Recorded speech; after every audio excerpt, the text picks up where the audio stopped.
Hello and welcome to my channel. I'm Anita Horry, I'm founder of Anita Horry Academy and I'm here to serve you. Pilates teachers, we are here on the last video of the three-part series about creating your perfect Pilates workshop, and this video is going to be talking about how we can encapsulate everything that we've discussed in the first two videos and really make it a super strong workshop where we're going to have super results for our clients. If you do like this video so far, hit the like and subscribe, and don't forget, ring the bell to get notified every time I upload a video online. Let's jump straight in to this third and final part of the workshop series. So guys, we have run our workshop. We have given an amazing workshop with such engaging content. Everybody's super fired up. Everybody loves what we've given them. How do we wrap things up? Here's how. First things first, you need to make sure you thank every single participant for attending the workshop, whether live, whether in-house, or whether online. Now, I would really encourage you to send a detailed guide of the workshop for every single participant. And this should be done immediately after the event. This guide should encapsulate all the contents of the workshop and give them the details of how they need to be working to be able to surpass and overcome their pain points. So make sure that you have clear instructions and good graphics for the exercises that you've covered. Next step here is to make sure that you send the Zoom link to those participants that have attended the event online. Now, you might have parts of the video that you don't want to be sending to your participants. It could be the first part and the end part. So in that case, I would recommend that you download the video from Zoom, you do your relevant edits, and then you'll send them the video. You can also upload it to maybe create a YouTube channel, upload it to your own YouTube channel, and send it only to the people that have participated in the event. You are able to do that. YouTube does allow you to do that. Now, if you are maybe feeling a bit overwhelmed and you don't want to be doing any video edits yourself, I do recommend that you send the video edits to a video editor, because these things take a lot of time and we always need to make sure that we give specialist work to specialists.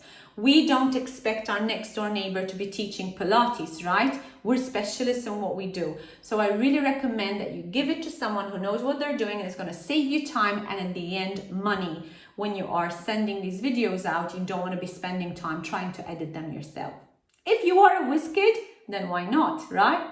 Now, the next step, and it's super important, is to encourage your participants to give you feedback. Now, you could gain feedback by either giving them forms if they are there live at the event. They can fill them anonymously,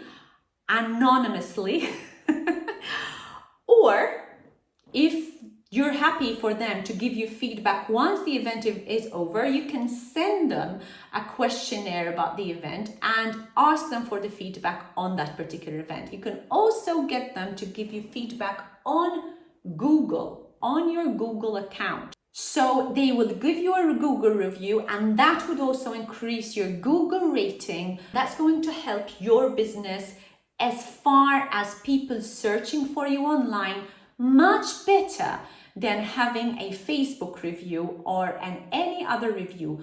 Google reviews are much better reviews for your business. And finally, I would really encourage you to have a hot wash meeting with your team to go through what went right and what went wrong. So meeting after the event and discussing about what went right in the planning, what went wrong in the planning, what went right in the marketing, what went wrong in the marketing. Same during the event, any technical issues that you were having in the event, and also after the event.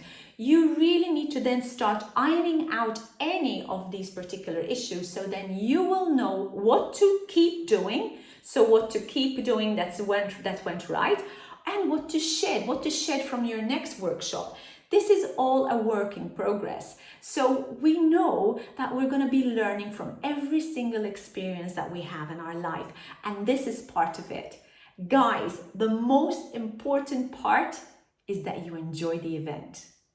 Enjoy the event and do it as if nobody's watching. Do it even if you feel that you're nervous and you feel that you can't be present in front of so many people. You're okay when you're giving classes, but you're not so good when you're giving workshops. Hell, it's okay. This is all a learning experience, and you know a heck of a lot more than the people that are coming to the workshop. So enjoy it, enjoy the ride, and I hope you have enjoyed this video. Guys, if you do want to learn a little bit more about how I can help you and how I can help your businesses, I offer free consultations. Hit the link below to see how I can help you and your business through your pain points. If you like the video, hit the like, subscribe, and of course, don't forget to ring the bell so you get notified every time I upload a video online. Until my next video, guys, goodbye for now.